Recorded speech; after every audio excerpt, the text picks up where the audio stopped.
welcome to the SmackDown preview. I'm Adam Wilbourn from WhatCulture. WhatCulture, here to look ahead to tonight's episode of Friday Night SmackDown. But before we get into it, if you're a fan of this sort of thing, make sure you subscribe to WhatCulture Wrestling on Apple Podcasts, Spotify, Amazon Music, and YouTube, where we do daily wrestling podcasts where we're not going to review SmackDown, but also the show formerly known as NXT 2.0.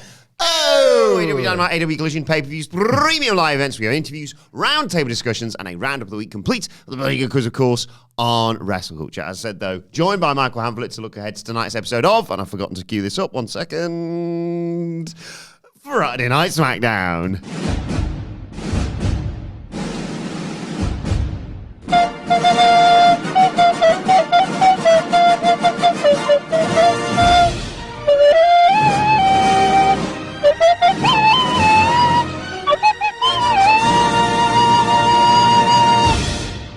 That's right, we're back.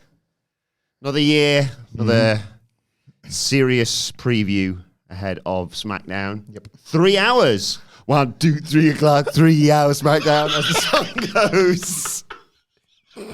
That is how the song goes. Yeah, we all know it. They'll probably change the theme. You know, there's always talk about point assistants for Dynamite. That's Bill Haley will be on SmackDown tonight. Right, that's how it starts. Bill Haley. Yeah. Bailey. A coincidence? Very good. Bill Haley. Haley's Comet. Yes. Comet flies through the stars, which is what we do when we preview every edition of SmackDown. There you go. And that's why that works, other than because the song makes sense. Yes. A big night tonight. Yeah. But enough about the big darts final that we're both highly anticipating. I'm not a dartsman or anything. I just really, it's very me. I just enjoyed an entrance. I just saw Stephen Bunting, a person I discovered yesterday because you told me about him, and then the algorithm threw me. Was it last night that did you say he lost? Unfortunately, Spoilers if you're a darts guy. Yeah, he lost, but I don't care. Like, I don't care about his work rate. All I saw was an entrance where he was the most over guy in the building. Yeah. Ali Pally? Yeah. You said yourself he was the Jey Uso of darts. Unfortunately, defeated by the Javon Evans of darts. 17-year-old Luke Littler in his second final in 2 years. Who has, when he last went to America, made the point of going via Stamford, Connecticut to visit WWE headquarters, did he not? It's kind of all right with me. Came out to Cody Rhodes' entrance theme? Possibly, yes. I can't remember, actually. Did they work darts at the Garden? Maybe. Have I made up this entire thing, or did they You're more of a darts man than me. I'm not sure about this. I'm a gardener. I'm a Madison Square gardener. Yeah. And I feel like I remember something about him. He definitely comes out to Green Light by Pitbull. Because I'm ready to go. He's a wrestling guy. Yeah. You know what? Luke Littler's all right with me. He's facing Michael Van Gerwen tonight, who's sort of I don't know how to... He's a multiple-time world champion, so I don't know who you'd... He's bald. He's not really stone cold, because he's a bit nicer. Well, if Luke Littler's Cody, then I guess he's got to finish the story against Roman, isn't he? Yes. Multiple-time world champion, so... If Luke Littler's feeling any kind of nerves or anything, he can reach out to Dr. Fed. We can share some treasured memories, as can you, on Cameo, which is now back open for 2025. I kind of had to close it over Christmas because I would have had nowhere to record them, and I left my doctor's jacket in the office. Yeah. But yes, that is now back available if you search my name on Cameo. Me or Dr. Fed or any recommendations, especially now that all of this is going to be available on Netflix, and for this SmackDown on YouTube. What are you cooking up? Just turn my available for requests. Oh, there you go. Just reminded me. Wilbourn as well. This SmackDown's on YouTube.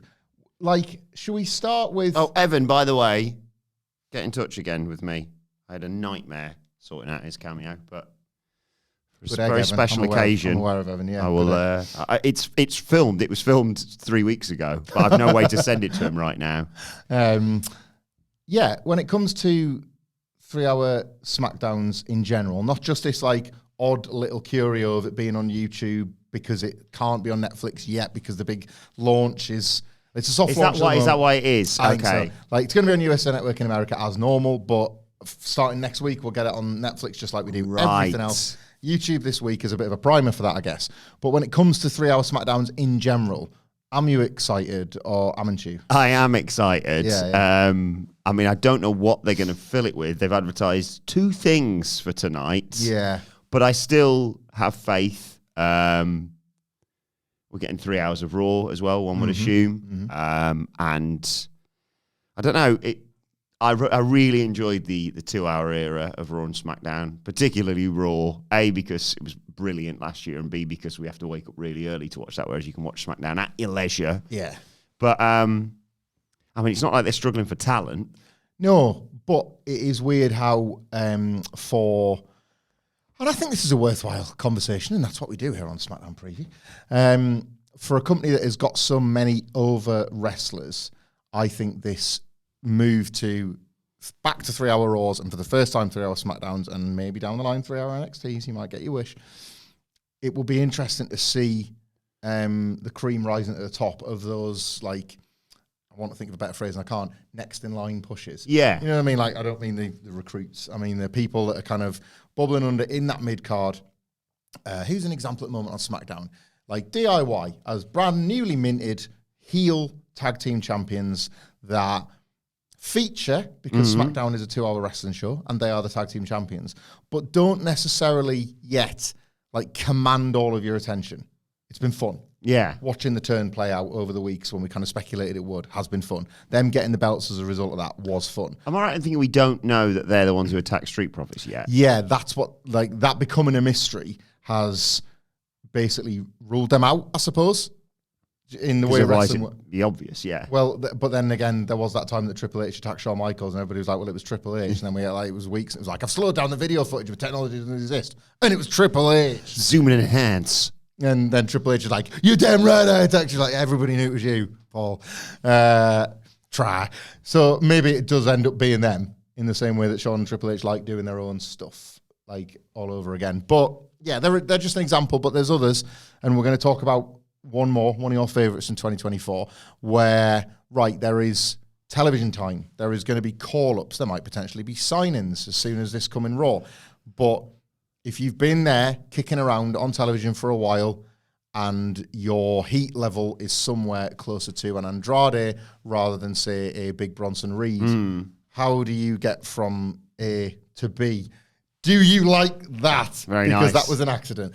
Because that's what the 3-hour TV time is going to be asking for. I would say there is no reason, there is no excuse while WWE is this hot for these shows not to be full of, like, over hot wrestlers. This is not 3 hours in 2012 when it was just happening because the ad revenue was too good to turn down. And it was like, how are we going to get through this? This is 3 hours of a boom. So let's see them actually make the most of this. Do you think they could potentially start doing the transfer window stuff tonight with a view to, well, wait a second, if that's happened already on SmackDown, I'm already excited about this big Raw Netflix thing of, you know, tribal combat and Punk and Seth and what have you, but also new signings showing up, ? Along with, one can assume, a Becky Lynch, presumably, maybe even The Rock. Like, they want all the talk to be about Raw on Monday. They do. This week, I wouldn't expect the arrivals, but the idea that the arrivals are coming could be floated this week. Yeah. So, for example, somebody that you would assume will end up on SmackDown if indeed her husband remains there and they keep couples together is Charlotte Flair. But you wouldn't debut her here on YouTube. You would say transfer window next week, or things are going to start moving, and then you might bring her back on Raw, and then it's revealed on SmackDown that the SmackDown GM, can't remember his name, has made a big signing from a returning. Do you know what I mean? So like you kind of use. I think that what will happen, I think how all of this shakes out in the weeks and months to come as we kind of get used to the Netflix era of WWE, is that they won't be as on the nose as to say A show, B show again, but they will sort of present SmackDown as a potential, what's the phrase they used in 2016, the land of opportunity. There'll be wrestlers, and there'll be different ways to spin it. Gunther, for example, should he transfer to SmackDown, could say, well, I've beaten everyone on Raw. Yes. Like, it's not a step down, it's a step across because I've done everything I want to do there. They won't make it clear that Raw's where the stars are because Roman's gone back there and Cody might have gone back there or however it shakes out. But what they might do is say, well, Gunther's the world champion. He's come looking for new competition. Where's the best competition? He thinks it's SmackDown. Are you the best competition? You come to SmackDown too. Whatever. They can spin it. But I do think that is what we will see. I think SmackDown will again quietly go back to being a bit of a proving ground show. That's really exciting in and of itself. I agree. It creates that doesn't excuse them like not having good stories. I should point out. You want the main events to feel like main events. Like it would be the equivalent, I guess, of Eddie Guerrero being the WWE champion in 2004. Mm-hmm. He'd won the belt, and it was really cool that he was the WWE champion. But SmackDown was the kind of the number 2 show. Yeah. But it was okay because Eddie was on top and he felt like the top star.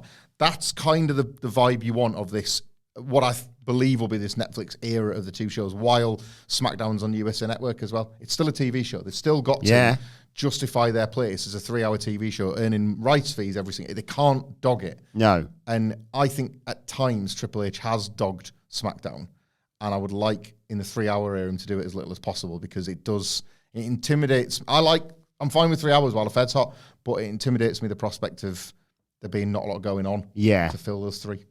Well, one of the things that could be disappearing, I suppose, from SmackDown could be the new Bloodline, because this is potentially their last hurrah tonight. I've sort of had a bit of a break from everything over Christmas, but I've kept an eye on things, and they've just been kicking, the likes of Sami Zayn, obviously, and they've been attacking your LA Knights and people like that. As a reminder of, we still run this place, and I'm coming for you on Monday, and I'm going to be the win tribal combat, Ula Fala, tribal chief, etc.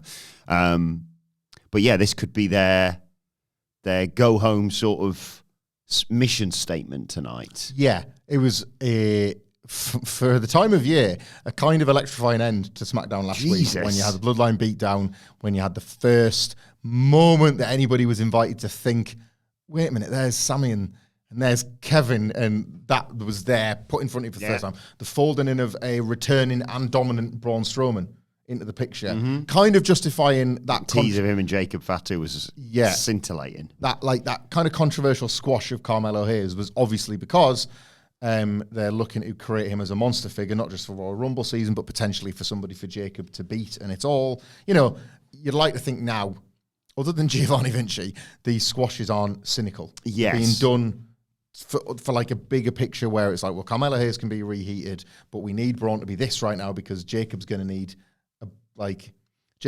himself a big cracker for, a sort of a big match that doesn't necessarily feel WrestleMania worthy, but it's something to do on the road to WrestleMania that's like got a lot of buzz about it. Like anytime Jacob Fatu goes nose to nose with a big wrestler, everybody just like stops and stares at him. So they've got one here now. In the meantime, Solo and Roman, which we'll preview in what could be a 3-hour-long Raw preview on Monday, will presumably fight to a finish. I'm struggling to visualize Roman not just winning and lifting the Ulafala and that being that.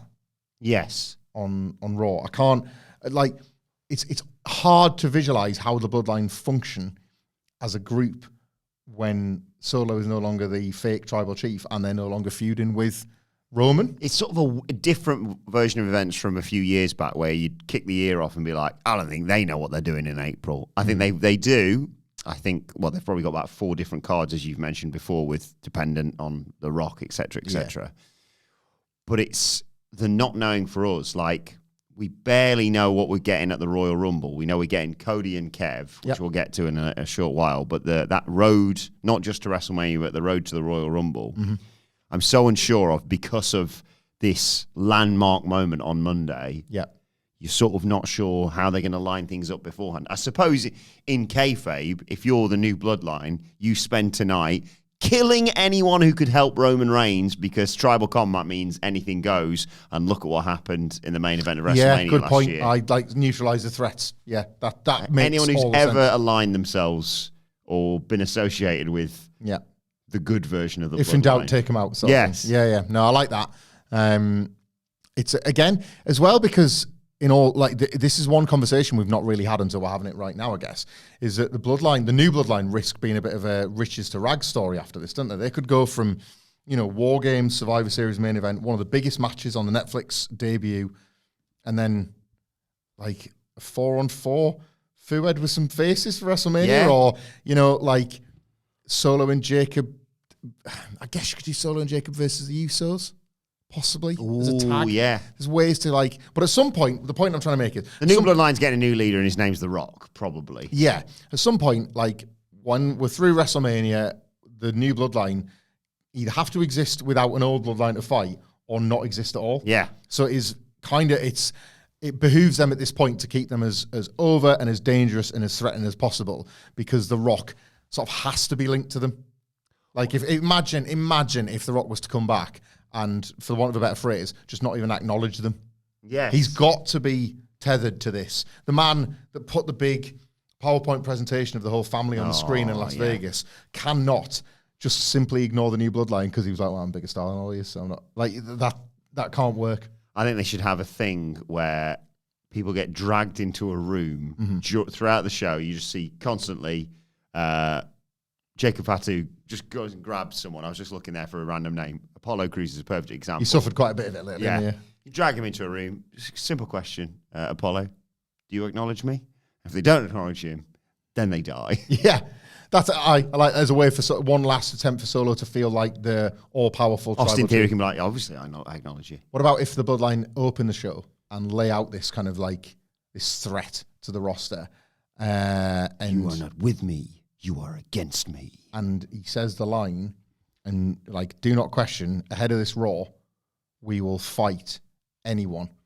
And those words hang heavy in the titty of a Mr. Kevin Owens.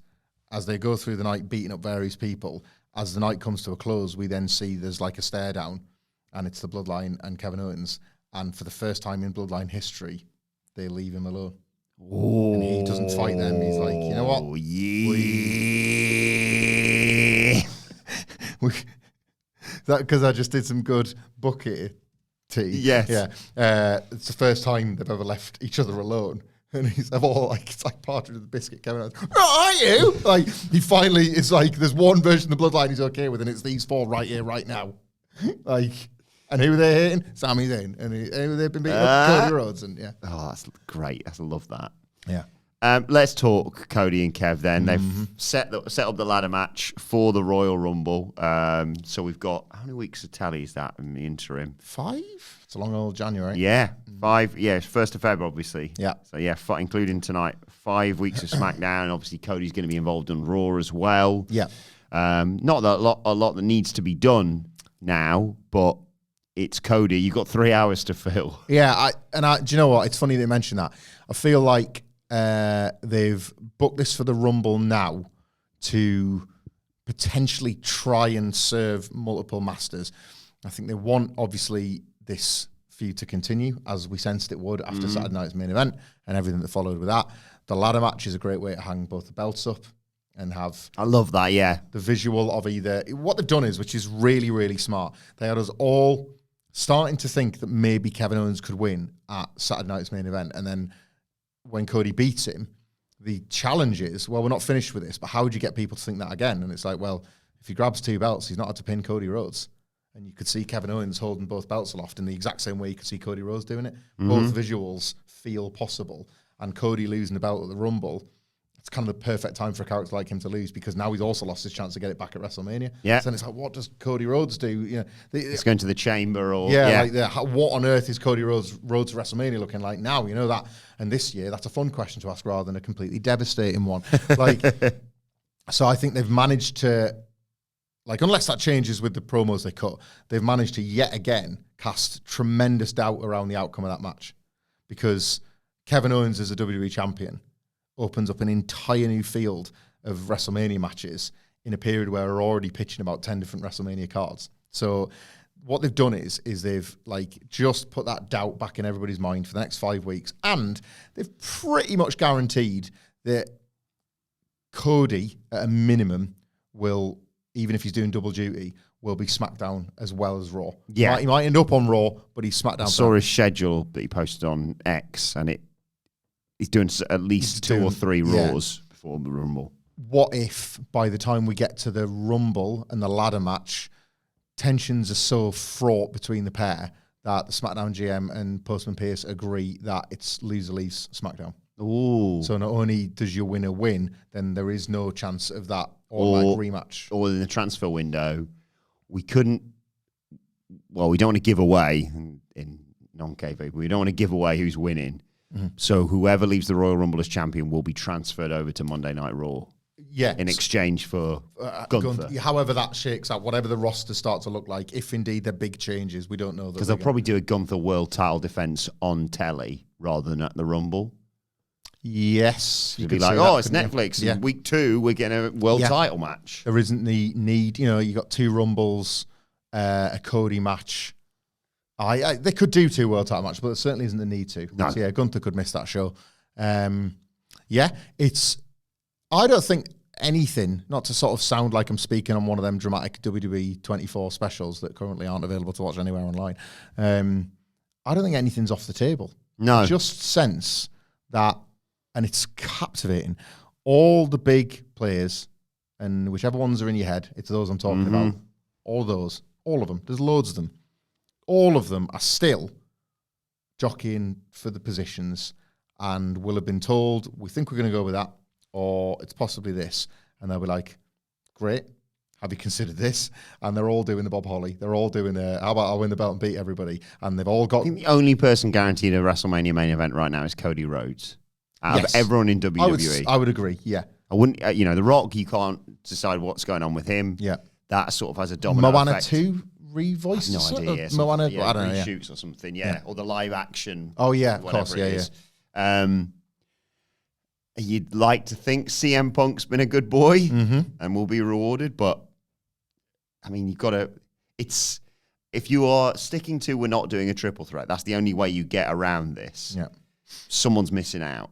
Yeah, and it's a huge name, even though they've some of the people, Punk aside, are going to be like, so you don't get your 6th WrestleMania main event or whatever it is.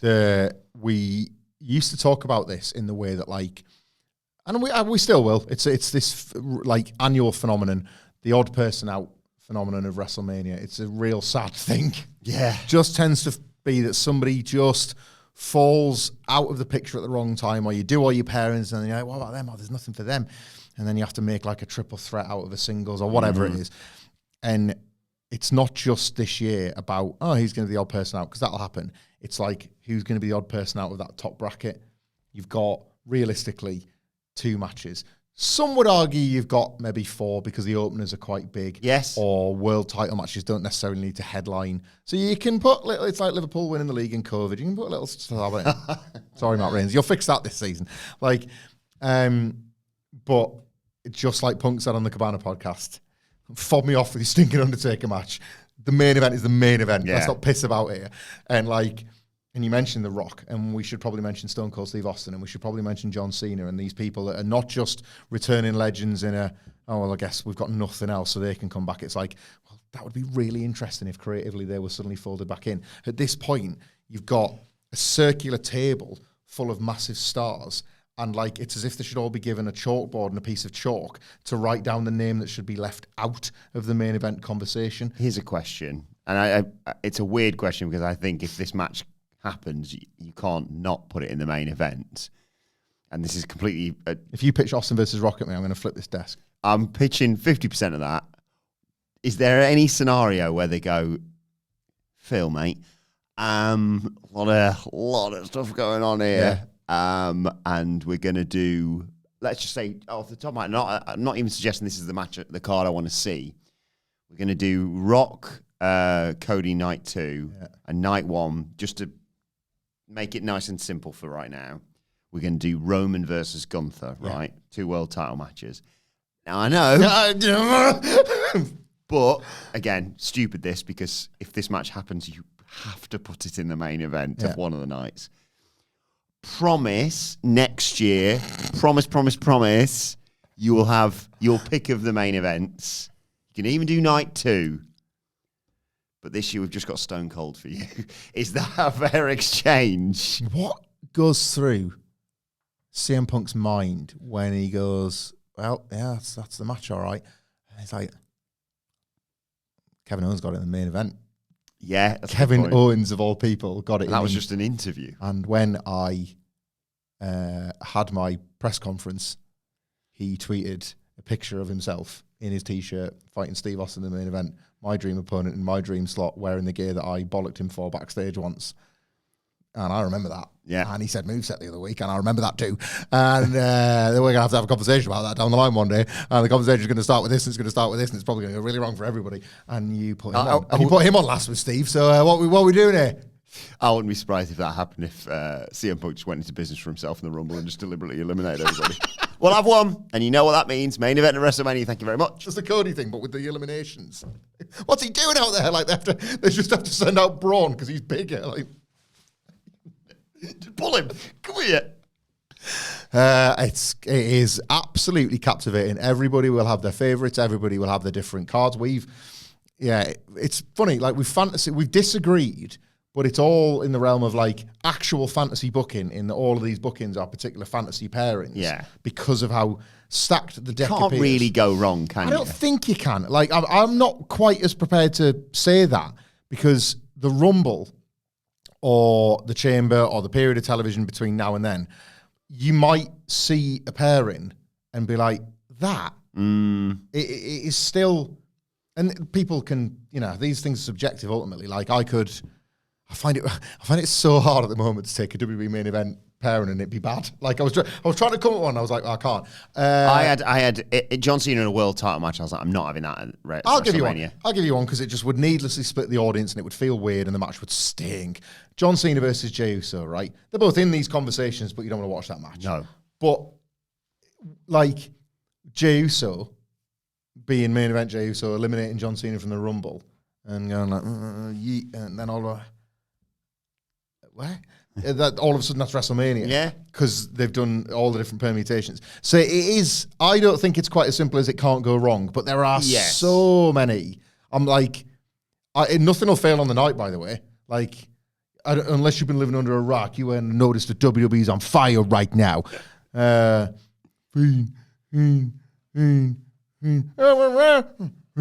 watch that trailer all the time, by the way. Vegas skyline there, Luxor Casino. Oh my God.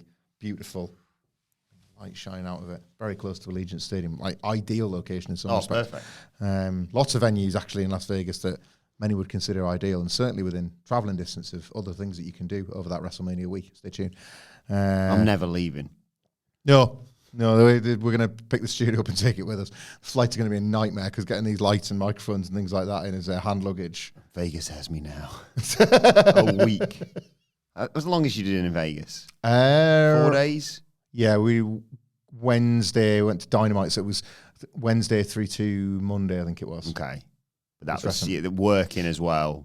Yeah. I think I did a lads holiday maybe that did 4 or 5 days, and even then I was like, I need to leave. This is it, like these are like this is absolutely not a complaint when in any other job somebody's saying, oh, it's really busy is a complaint. It's really busy, isn't it, WrestleMania week? It's the best kind of busy there is because there's always something happening, somewhere to be, something to cover, something to talk about, something to review. It's like nothing else. Like it's the cream of the crop when it comes to this job because it's always a privilege to cover the shows. But then when you're covering so much and just a sense of buzz around the city, if you've never attended a WrestleMania and you're able to do so, I cannot recommend it enough. Especially Vegas. But yeah, like Vegas is like my experience of it, and there might be people listening that live in Vegas and just are sick of tourists like us speaking about it from the 1 or 2 times we've been. But like it's been described as it's WWE the place. Right? Yes. But it's like I was going to say the Metro Center, but the Mall of America where they've just like lifted the roof off and it's in the desert. Like everything is everything everywhere you go.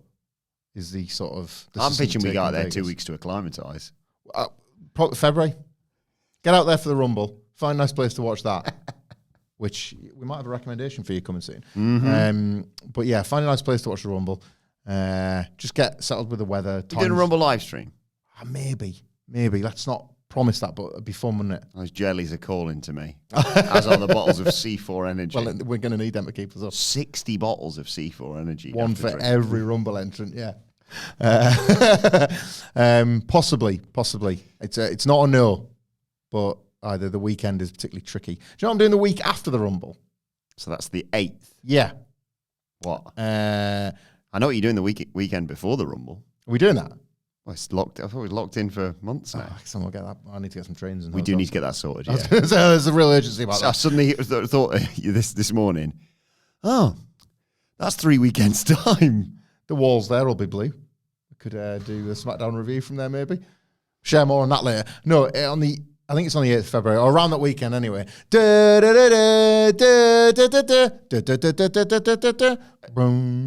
Taskmaster.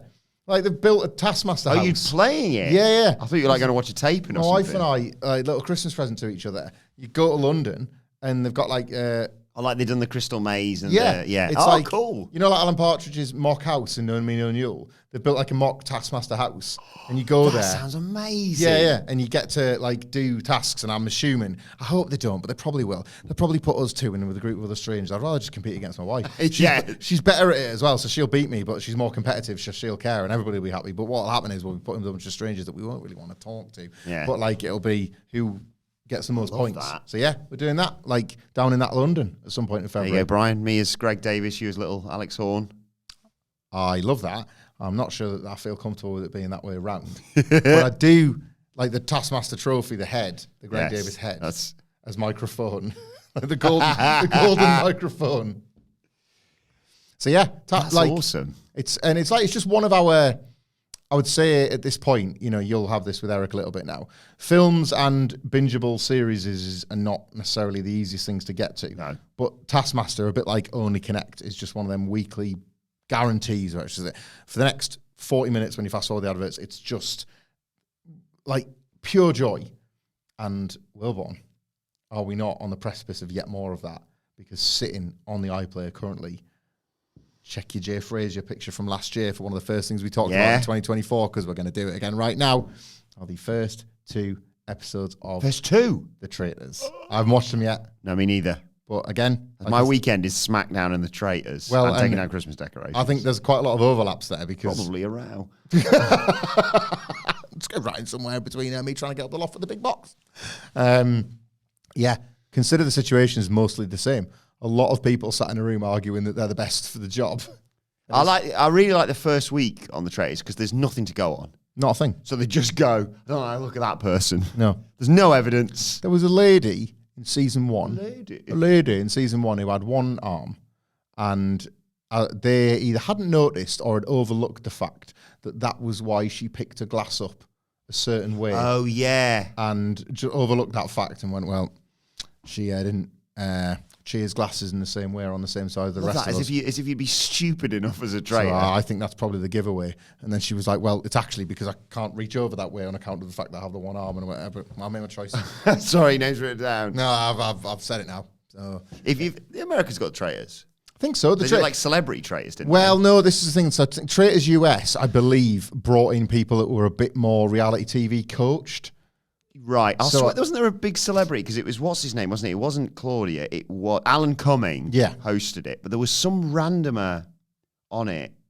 Who was on it in the contestants? Bloody Chris Jericho. He gets everywhere, doesn't he? And clap your arms. Who was there? I need to look this up.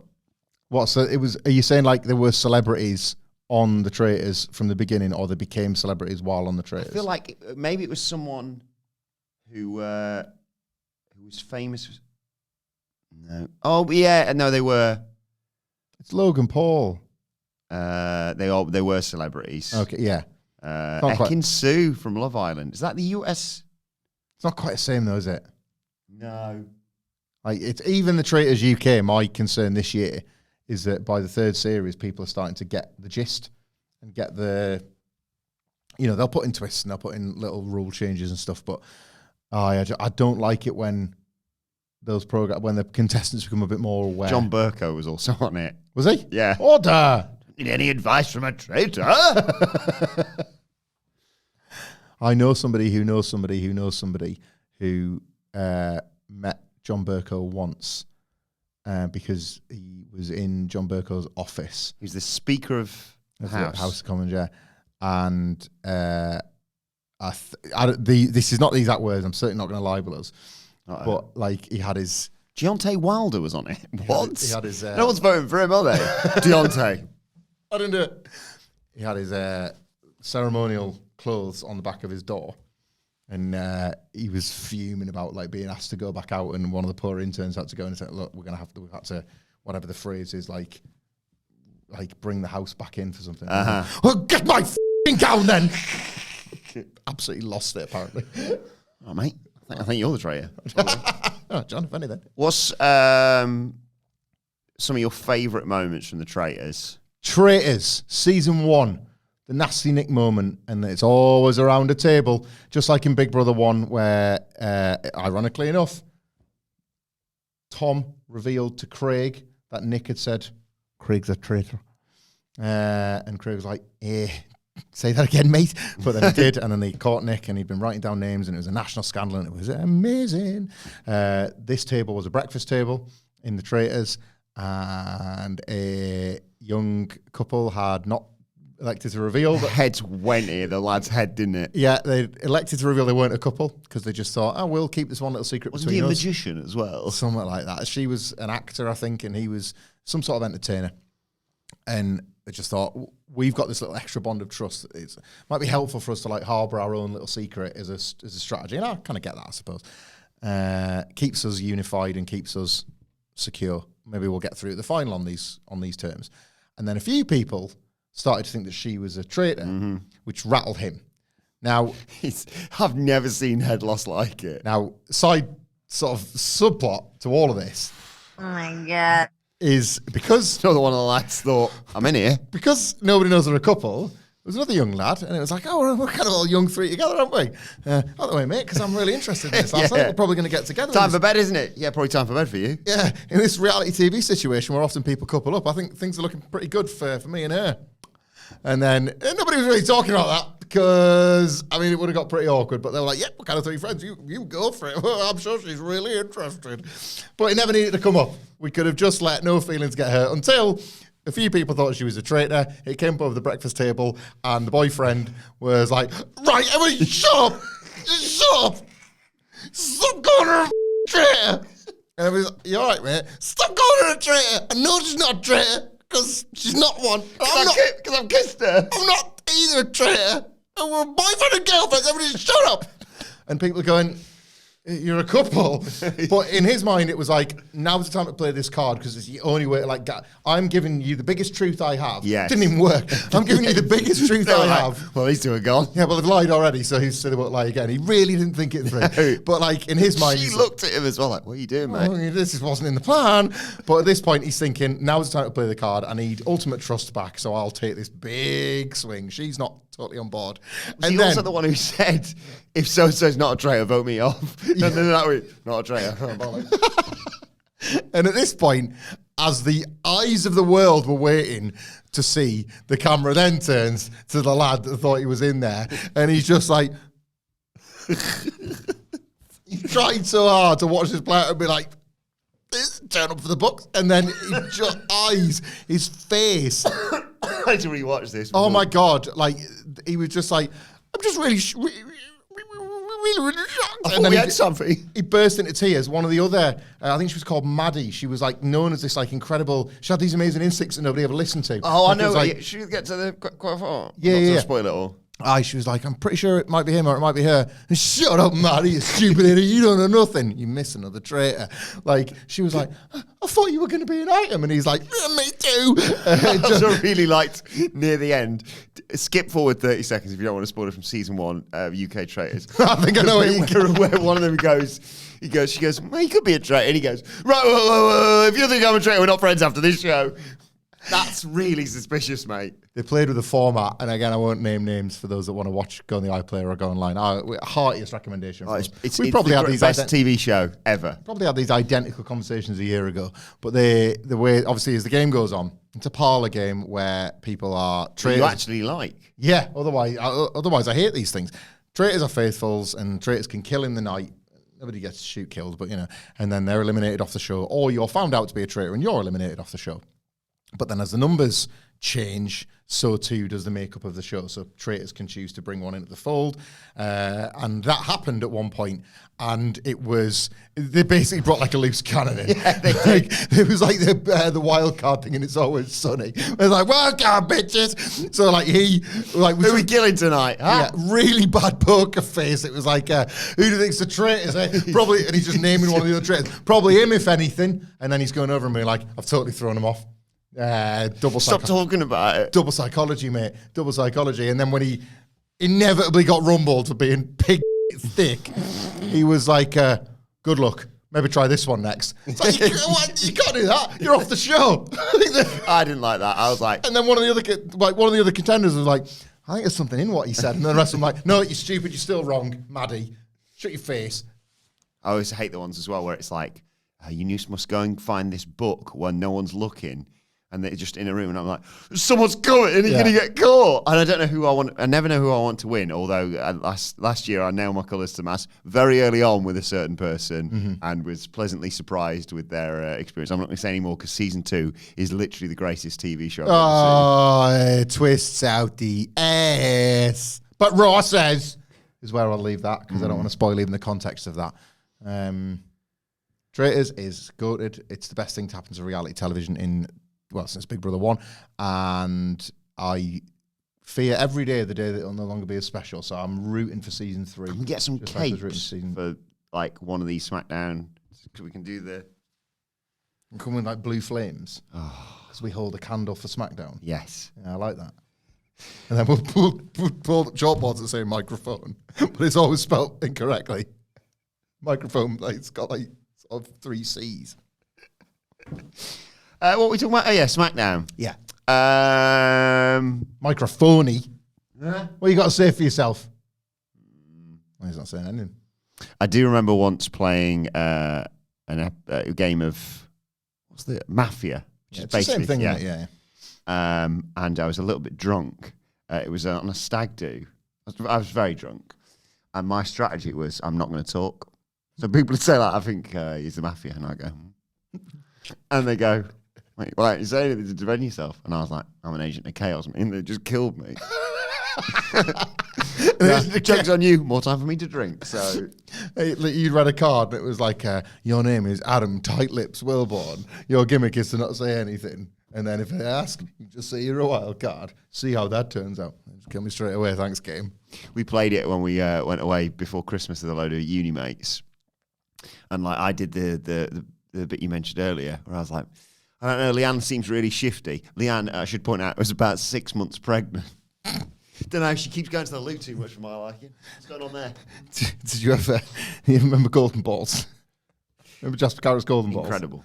For those, again, is a UK game show. Just lie to a complete stranger, okay? I would never take this money away from you. Take the money, please. I did like the thing if they both went, screw them over, take the money. Yeah. You both lose. No one's got any money. Steal, that was it, yeah. It was a poker type game, but with, instead of like cards and chips, it was cash values in big golden balls, presented by... What was the thing where it was like, because you could win, like $1,000, $5,000, $10,000 or whatever, and you open the balls and you could see them. But it was the thing where it was like, you buggered. It was like a red ball, and it meant like you lose half your money. So that was, like split or steal? Yeah, no, beforehand, when you were opening the balls and you're like, I can see I've got a $10,000 ball here and a $5,000 ball here, but I've got like a... Oh, yeah. I can't remember what the ball, it was like called a death ball or something, isn't it? I promise you, I've got no death balls, 3 death balls. Yeah.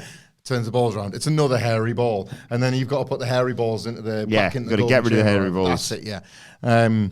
I remember somebody got us, because me and my wife used to just talk about this stupid show, Golden Balls, that we used to watch. Somebody bought us like the at-home... Killer. Killer, that was it. You've got rid of one of your killers, because a killer would take a 0 off the cash prize. That was it. That game, wouldn't it? Yeah, so you want to take through as few killers as possible. Like somebody got us the board game. There's a Christmas game version of every TV show. Didn't work. These never work because there's no stakes. Yeah. It's like when we talked about the Who Wants to Be a Millionaire PlayStation. Yeah. I'll just gamble. I've lost. Oh, well, I'll play again. Funnily enough, it didn't have the tension in the studio. Like, it's so stupid. Anyway, 0 tension, 0 reason to play the frigging game. But after play it anyway because we've got to set it up at this point, and the props are pretty cool. The golden balls are pretty good. We've got a Fast and Furious board game. I've no idea how you that play work? that. I You don't know, know. like I'm hoping it's some sort of scale extric, to be honest. So I had to explain the quite convoluted rules of golden balls to a person who I will save the identity of for why this story is a low, realistically, why Christmas has passed. Is it an elderly relative? Kind of. Convoluted rules of golden balls with a series of random cash values that don't exist. No, you can't cash out. That result in me across the table, loudly and aggressively accusing my mother-in-law of being a liar. I would tell you when I played the, I think it was Game of Thrones Monopoly. Right. I've told you about this. No. Yeah, very nice. I'll be this house. And, and I just thought, it's just, it's a bit like when they do, Gateshead Monopoly, or you own the bridge or whatever. I thought it's just one of them. And then I got like Adam, you got a chance. And I picked it up. And, like the best ones you can get are like get out of jail free cards or whatever. Yeah. I had this card and I went, okay, that's interesting. The game goes on, and Monopoly's Monopoly. You always can, like you say, normally you can tell after about 10 minutes who's winning. Yeah, it's a bad game. It's pointless. It's a really flawed game, Monopoly. Well, not Game of Thrones Monopoly, because I had this chance card, and it was the red wedding card, and it was like, you kill another player and take all of their things. And I was like, I think I've won the game. That's a lot of pressure. Because basically it was like me and Louise's sister, and Louise's sister had hoarded all these properties and money, and I went, it turns out you're dead, Emma. So I'll be taking all your stuff. And now, Louise, do you want to keep going? Because I've got 2/3 of the properties and all of the money. It's just like, well, yeah. Which is like, imagine if it was like a kid as well. They just do it there, and then wouldn't they like, oh great, I'll have that. I always love the video of the little lad. It's true, that moment. Where it's like, put your money in there, because it's like electric tax or whatever it is, and you have to put the money in the middle. Oh, yeah. And he's like, I'm going to have money. She's like, put your money in the middle. And he's that age where he just doesn't, nah. And his brother's gone, he's going to film you this. Don't you film me. I love my kids so much, and if they ever watch this, I need to say that because I'm about to embarrass one of them. My youngest, who got Santa brought his Xbox. You may recall Santa setting it up in the office. I do remember for Christmas, and he loves it. And he's already gotten good enough for FC 25 that I probably go he's a Premier League team and I'm a Championship team. We're one division apart, and it's a very even game. And at some point, he's going to continue to get better, and I'll still be rubbish, and then we'll just be even teams. But at the moment, that's roughly the handicap. Is I'll play one division lower. There's a 3-on-3 mode where you can play on little mini pitches all over the world, like street pitches, and it's great. It's really cool. If it was me and you playing, it would be more about who can score the daftest goal because the nets are really small. Yeah, but you pick kind of all-star teams. It's FIFA Street. Yeah, I remember that. Yeah, it's really good fun. We had our first go on that, and I just had the rub of the green. Just every kind of I'm not really a skills player on FIFA. I don't know how to do tricks or anything. They're all going in. They are all going in. And it's only I think it's 3.5, 6 minutes total, and the idea is just score as many as you can. So there should be cricket scores. There should be daft scores. But it's about 25 plays 6 or something. And he's looking like the guy that thought he was in with a chance on the traitors. He's like that. He's base just wants to burst. They stand about an inch away from the screen as if that's going to help. And he's going like that, and then I've just scored another one, and he doesn't throw the pad because there would be a bollocking for the ages. Those things are expensive. But he sat on his bed and he kind of like that. It's like, don't do this. Pick it up. We're going to finish this game. A teachable moment kind of thing, because he's a Teachable moment. He's frankly too competitive for my liking. Kind of like my wife, but he's got that side of her, not from me. I'm not really competitive at all, but I am battering him here. And I was like, pick that up. We're gonna finish this game. Pick it up, and we'll shake hands at the end. It doesn't need to turn into a fight or anything. And he just at this point he's in such a rage he can't speak other than to go, well, what's the point? What's the point? Because we're gonna finish the game. What's the point? Scored us. What's the point? What's the point? He's 9. You know, and he's like, he's unfortunately been faced with one of life's great unanswerable questions that kind of, what's the point? And I was like, well, because and I'm answering. I'm realizing, why am I answering? He's not asking that question. Yeah. He's just, this is a meaning of life moment for him at this point. Why bother? I continue to score 5 more goals until he picks up his pad.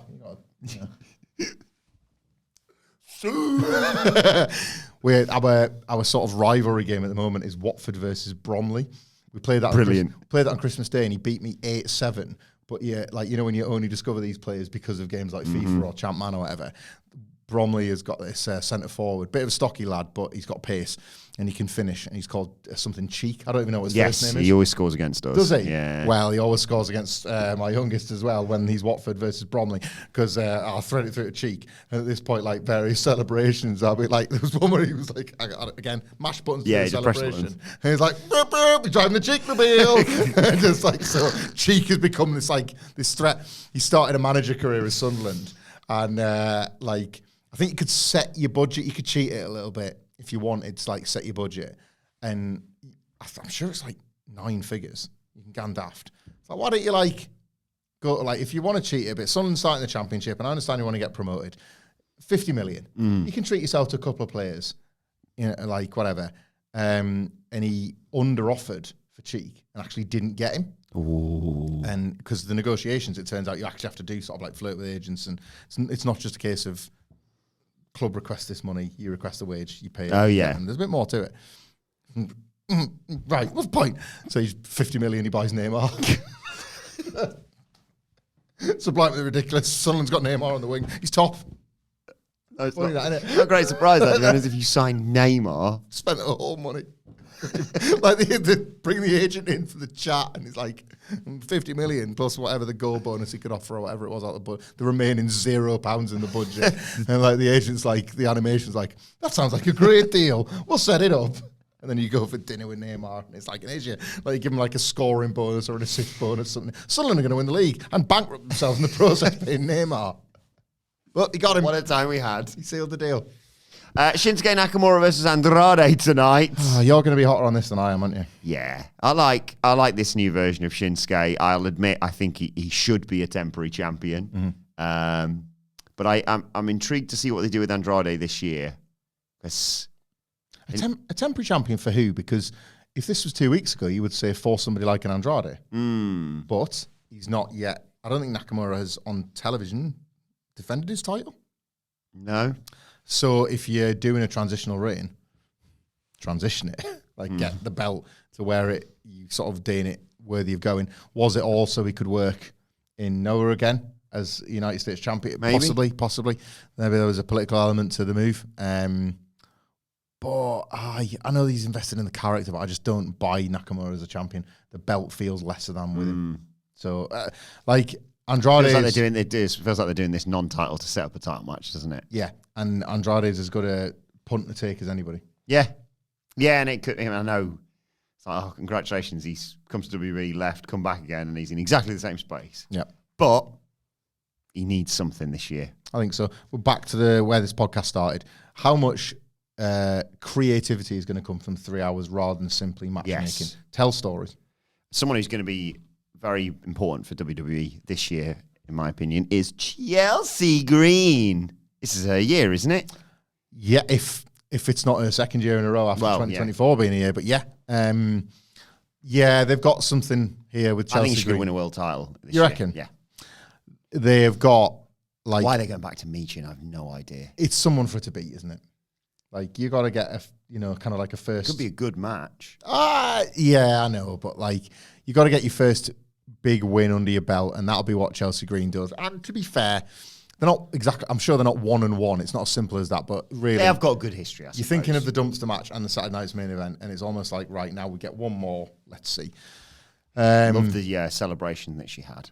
And in Piper Niven, they've got a breakup that you don't want to see happen, but you feel like it will. Yeah. And it's going to be a heartbreaker when it does. So they're kind of the show. She went put her up on her shoulder. Like, uh-oh. I know what happens when people get up there.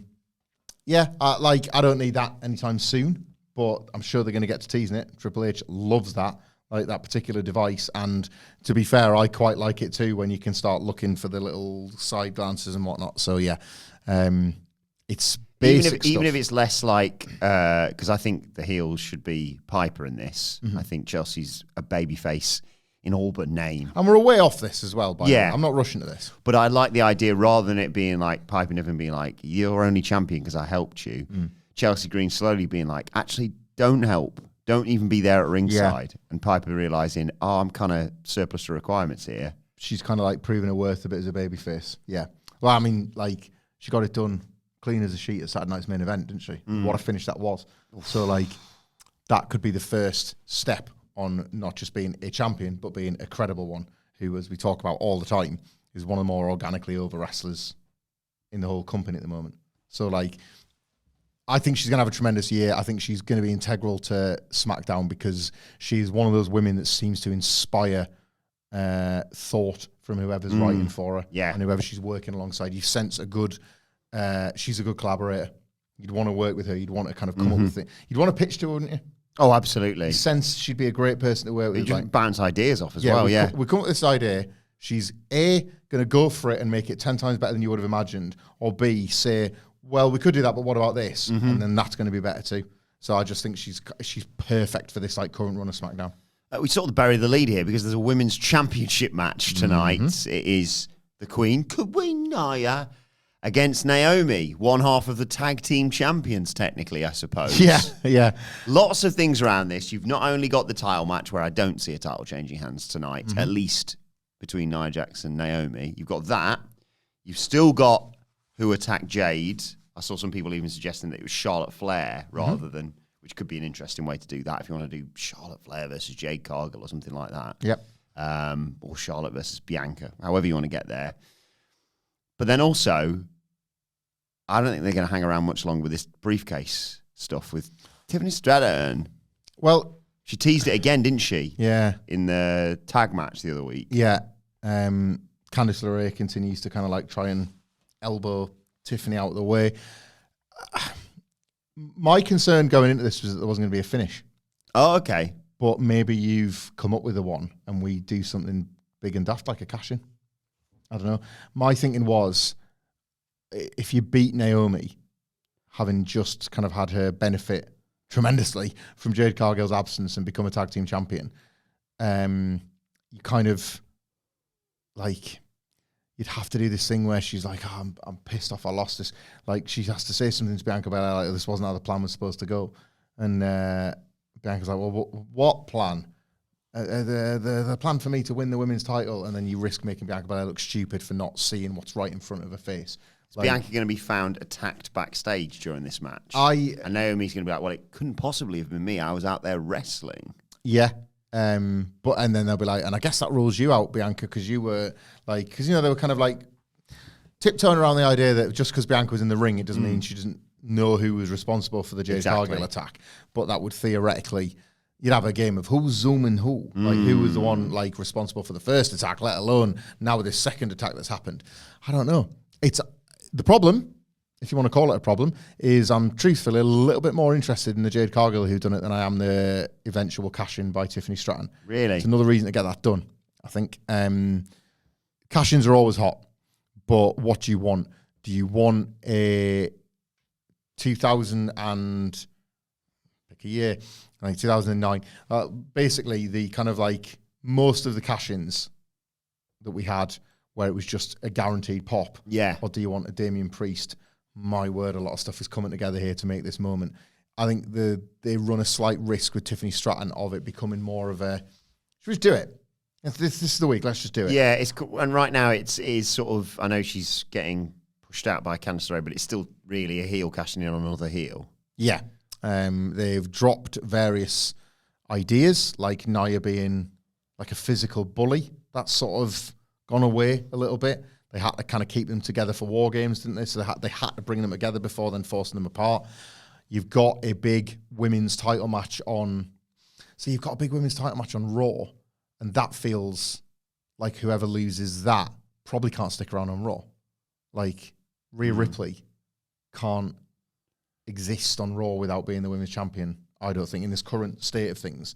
But then they're not going to want to take her off the big Netflix show. No. And you think, well, does she win the belt back? And then does Liv Morgan go off to SmackDown? It's like a lot of change feels like it's coming for these women's champions. So they might just want to kickstart that here. Unless Nia on this show is like, a lot of eyes on that Raw show, big title match on there. That briefcase of yours. Yeah. Again, pushing her, going cashing over there. That's not a bad shout, because the They're eyes kick of the crap out world of each other are going to be on that match, and that's you're out, isn't it? Tiffany Stratton, that could be it, Like Tiffany Stratton, Nia somehow gets by Naomi tonight, or there's no finish, or it's a DQ or whatever, and then Tiffany Stratton cashes in mid-match, triple threat sort of thing on Raw and becomes champion. Could do it. It'd be a huge moment, capital M, for the Netflix debut. Yeah. It'd be a way to kind of split them apart and be like, Nia going, great, we're all champions. Everything is great. And there's a feud coming down the line one day, but in the meantime, they're both champions and off they go. But this Jade thing, Bianca has had suspects and not yet thought of Naomi. Other heels are kind of going, it couldn't be me, but it could be so-and-so, it could be so-and-so. And Naomi always kind of like... Commentators and backstage people are ruling out people, aren't they? Yeah, but she kind of just shifts and she's just there in the frame and there in the shot and nobody's... Very convenient that she's like, I'll step up and be your tag team champion. Nobody's pointing the finger, which is kind of what makes it fun because you're kind of just waiting for one person to go... I mean, it really could be her if you really lay these things out. It's all kind of worked out quite nicely if you shut up. And yet, if it is a Charlotte Flair, or if it is Bianca Belair's called the hit, Naomi's the perfect red herring, even more so than a Bayley. A double frame. Like, Bianca calls the hit on Jade Cargill, setting up Bayley to be framed, but also keeping Naomi as a perfect red herring, and that's why she continues to not accuse her. I'm so excited for tonight. 3 hours as well. They should use that theme for SmackDown. If they weren't going to do 1, 2, what was it? 1, 2, 3 o'clock, 3 hours for SmackDown. Let us know your thoughts. That's the song. That's the song, how it goes. I'll be amazed if this video doesn't get flagged because they're probably like, I want that licensed audio. Check on Bill Haley. 1, 2, 3 o'clock, 3 hours of SmackDown. Yeah, I think we'll be pretty all right. I don't think he's going to be coming after us. Right, okay. Yeah. The people that... It's been 45 years. Well, we don't know the executives of his estate. Oh, William Haley. Oh, Your Majesty. So you didn't like going by Big Bill. You preferred going by William. William John Clifton Haley. Yeah. He doesn't sound like a guy that rocks around the clock, does he? He sounds like a guy that gets an early night. William doesn't rock around the clock. Bill rocks around the clock. He takes his hat off. It's a cactus shark. After what happened to me, one thing I'm not is ready to rock around the clock. But I believe the fans of the comments deserve a replacement. I think you know the guy. It's Bill Haley. Well, let us know your thoughts ahead of SmackDown tonight. A great SmackDown moment as a final callback to, we did it. In the comments or on X at WhatCulture WWE. Watch taken. Terry Funk this podcast, man. Forever. You can follow both of us. You can follow Michael Hamflett at Michael Hamflett. You can get him on Cameo as well, just like me, at Adam Wilbourn. Follow us all at WhatCulture WWE. Make sure you subscribe to WhatCulture Wrestling, wherever you get your podcasts from, for daily wrestling podcasts. We'll be back on Monday, not only to preview, like you say, the Raw Netflix debut, but to review this show. A show which we look forward to by talking about the WWE Women's Championship being on the line, the road to the Royal Rumble, Shinsuke Nakamura versus Andrade. Is 2025 Chelsea Green's year? And it's 3 hours of SmackDown. The SmackDown preview. It's got all this and 1 hour more. We'll see you soon.